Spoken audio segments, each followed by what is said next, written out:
আমি আজকে প্রবাসীদের ফ্যামিলিদের কিছু কথা বলতে চাই, যারা প্রবাস থেকে টাকা পাঠায় তাদের টাকাগুলো পানির মতো উড়ান। এই টাকাটা না নাকের সামনে নিয়ে দেখবেন, এই টাকার মধ্যে রক্তের ঘ্রাণ পাবেন, বুক ভাঙা হাহাকারের ঘ্রাণ পাবেন, সকাল 6টা বাজে রাত 3টা পর্যন্ত কাজ করে তার ঘ্রাণ পাইবেন। এই টাকার মধ্যে ফ্যামিলি রাইখে প্রবাসী থাকা তার কষ্টের ঘ্রাণ পাইবেন। তো এই টাকাগুলো না আপনারা এত নষ্ট করেন না, অপচয় করেন না। একটা প্রবাসী কত পরিমাণ কাজ করে আমি প্রবাসে না আসলে বুঝতে পারতাম না, ঠিক আছে?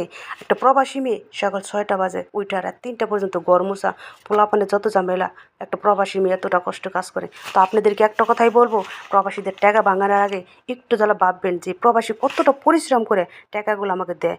এখন বলতে পারেন বাংলাদেশের মানুষ, হ্যাঁ বাংলাদেশের মানুষও পরিশ্রম করে। বাংলাদেশের মানুষ পরিশ্রম করলে, সারাদিন পরিশ্রম করলে রাতে ফ্যামিলির কাছে ফ্যামিলি পায়। এই প্রবাসী কিচ্ছু পায় না, এক বালির ছাড়া আর চোখের পানি ছাড়া। সো আশা করি বুঝতে পারছেন। একটু ভাববে চিন্তা প্রবাসীদের টাকাটি ভাঙবেন, তাদের জন্য কিছু রাখার চেষ্টা করবেন, যেন দিন শেষে বাসায় যায় খালি হাত না পায়।